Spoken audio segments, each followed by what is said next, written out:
friends दिनै शनिबार बे शनिबाराव दिनै भटिंनि सान दिनै सोरनि भटिंनि सान होनबा नोंथांमोना सानदों पलिटिकल लिडारनि भटिं सान नङा दिनै DID season 5 G little masters बे भट होनाय स्टेजआव सफैबाय दैट मीन्स टप 10 नि ग्रुपआव सासे बर' सुबुंबो दं सासे बर' उन्दै गथ'साबो दं बे गथ'सानि मुङा जाहैबाय नोंथांमोना गासैबो मिथिखागौ गलाघाट जिल्लानि सिसुपानि ओनसोलनि सानखाथि गामिनि उपेन नार्जारी आरो अनु नार्जारीनि फिसा हौवा फिसाज्ला नवजित नार्जारीनि दिनै भटिं दं हरनि 9 बाजिनिफ्राय दिनैनि हरनि 9 बाजिनिफ्राय समबारनि फुंनि 9 बाजिसिमहालागै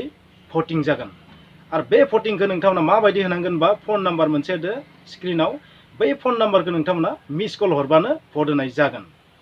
आरो गुबुन गुबुन रोखोमैबो जुदि भट होनाय सिस्टेम दंबा नोंथांमोना बेबायदिबो होनो ट्राइ खालामबानो जाबाय नोंथांनि फननिफ्राय मोनसे मिस कल हरनायाव नोंथाङा जेबो खहा जाया स' साफ्रोम सुबुंखौ आं बेखौनो बुंगोन जे बिथांनि भटिंनि थाखाय जेसेबां हायो बयनोबो मिथिहो जास्ट मिस कलल'सो हरनांगोन नालाय मिस कल हरनायाव मा थाङो जेबोथ' थाङा स' मिस कल होनानै नोंथांमोना भट होनो थारैनो नाजा दिनैनि हरनि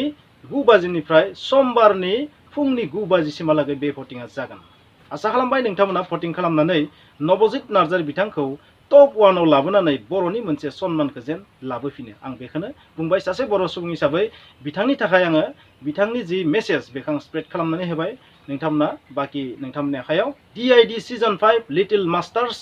बेनि भटिं टाइमा दिनैनिफ्राय स्टार्ट जाबाय हरनि 9 बाजिनिफ्राय स्टार्ट जागोन समबारनि फुंनि 9 बाजिसिमहालागै BTC नि कन्ट्रेक्टर एसोसिएशननि सेक्रेटारि बिक्रम दैमारी बिथाङा मोनसे बेरफ्रुसार बिबुंथि होदों आरो बे बिबुंथिया जुदि मोगथां जायोबा बे बर' हारिनि थाखाय थारैनो जोबोर बाखनायथाव गनायथाव अनसायजाथाव मिथिनो मोन्दों बिथाङा बुंदों 10 एप्रिल खालि दिल्लीयाव मोनसे हटेलाव हाग्रामा महिलारी बिथां आरो प्रमोद बर' बिथांमोना लोगो हमज्लायदों आरो बे लोगो हमज्लायनायनि ओंथिया मा नोंथांमोना थारैनो हमनो हादों बेबायदि जुदि जोंनि बर'नि आफादफोरा राजखान्थि हान्जाफोरा जुदि बेबायदि खौसेथियाव फैयोबा बर' हारिनि थाखाय बेसेबां लाब जागोन नोंथांमोना साननानै नाय बिथाङा ओरैबायदि मोनसे बाथ्रा बुंदों जे प्रमोद बर' बिथाङा हाग्रामा महिलारी बिथांखौ बुंदों जाहैबाय जे आदा जों गभर्नमेन्टखौ गावनो लोगो नांनानै खालामनांगोन बा गावनो खालामनांगोन आरो बेबायदि जों खालामाब्ला थारैनो जोंखौ बिसोरो फोजोब आं बे खोथाखौ क्लियारै बुंनो हानाय नङा गभर्नमेन्टआ सोलायगोन ना सोलाया आरो माब्ला सोलायगोन आरो मानि थाखाय सोलायगोन बेखौ साबसिनै मोजां मिथिगोन मानगोनां बिटिआरनि CM प्रमोद बर' बिथां आरो मानगोनां हाग्रामा महिलारी मानो होननानै बुङोब्ला थांनाय एप्रिलनि 10 तारिखहाय दिल्लीयावहाय एर'सिटी होननाय जायगायाव मानगोनां प्रमोद बर' बिथाङा रसेट हाउस हटेलावहाय हाग्रामा महिलारी बिथांखौ लोगो हमदोंमोन आरो बे लोगो हमनायाव हाग्रामा महिलारी बिथांखौ मानगोनां प्रमोद बर' बिथाङा मोनसे बिराद मोजां खोथाखौ बुंदों बेखौ रायजोआ दिनै मिथिनाया मोजां बिथाङा बुंदों जे आदा जोङो गभर्नमेन्टखौ जुदि खालामोब्ला गावजों गावनो जों खालामनांगोन जुदि जों मोनसे जानानै गभर्नमेन्टखौ जुदि खालामनो हायाब्ला बिसोरो जोंखौ फोजोबसिगोन होननानै मानगोनां प्रमोद बर' बिथाङा हाग्रामा महिलारी बिथांखौ बुंदों अब्ला दिनै प्रमोद बर' बिथाङाबो जुदि गभर्नमेन्टखौ जुदि सोलायनायनि मोनसे स्ट्रेटेजिखौ जुदि सानदोंब्ला निश्चय रायजोआ दिनै बेखौ एक्सेप्ट खालामगोन जायबायदि दिनै प्रमोद बर' बिथाङा हाग्रामा महिलारी बिथांखौ जुदि खौसेनि थाखाय गभर्नमेन्ट चेन्जनि थाखाय जुदि दिनै लोगो हमनो हादोंब्ला दिनै BJPनि MCLAयानो होन EMआनो होन UPPLनि MCLAयानो होन EMआनो होन बिथांमोना दिनै हाग्रामा महिलारी बिथांखौ नोंसोर सोंनाय बायदि मानो लोगो हमनो हाया मबा नेपालाव मबा सिलिगुरियाव निश्चय बिथांमोनाबो बेखौ लानानै रायज्लायदों निश्चय बेखौ लानानै बिथांमोनाबो सिन्था खालामदों जे मोनसे जानानै जोङो गभर्नमेन्टखौ खालामसै होननानै अब्ला दिनै आं बेखौसो बुंनो नाजागोन दिनै दिल्लीयाव मानगोनां प्रमोद बर' बिथाङा रायज्लायनाय खोथाया रायज्लायल' जायालासिनो नैबे बिटिआराव जों बास्तब रुपखौ मोनो आं दिनै बेखौसो खावलायगोन बेखौसो रायजोआ लुबैगोन दिनै नंगौ दिनै हाग्रामा महिलारी बिथाङाबो बुंनो हाया थां नोंसोरो UPPLजों थांनानै गभर्नमेन्ट खामि थांदो होननानै दिनै बुंनो हाया दिनै मानगोनां प्रमोद बर' बिथाङाबो बुंनो हाया थां नोंसोर हाग्रामा महिलारी बिथांजों थांनानै गभर्नमेन्ट खामि थांदो बुंनो हाया नाथाय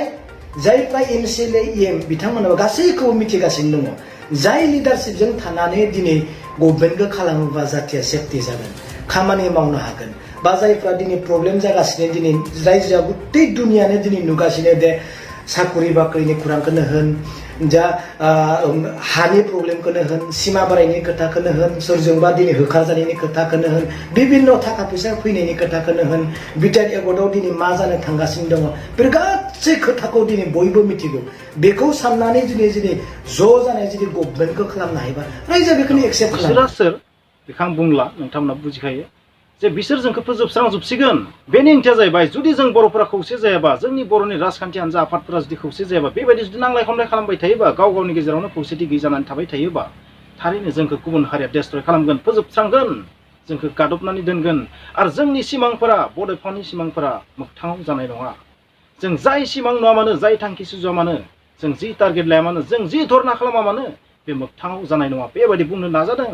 बिथाङा बुंनायनि ओंथिखौ जों जुदि खेवनानै नायोबा बिक्रम दैमारी बिथाङा प्रमद बर'आ ओरै बुंदोंनो बै बाथ्रानि ओंथिखौ जों जुदि खेवनानै नायोब्ला बेसेबां सैथो बुंनो हाया नाथाय बेनि ओंथिया ओरैबायदि रहस्य गोनां बे बर' हारिनि थाखाय जोबोरैनो मुलाम्फा गोनां जागोन होननानै आं सानो जुदि जों गाव गावनो खौसे जानानै सरकारखौ दायाबा बिसोर जोंखौ फोजोबसिगोन आरो बेनि ओंथिया बेबो जे बिटिआर गोजोन गोरोबथायाव जा गोरोबथा जों खालामनानै लाना फैदों दफा मोनबोदों बेबो मोगथां जानाय नङा बेनि ओंथिया बेबो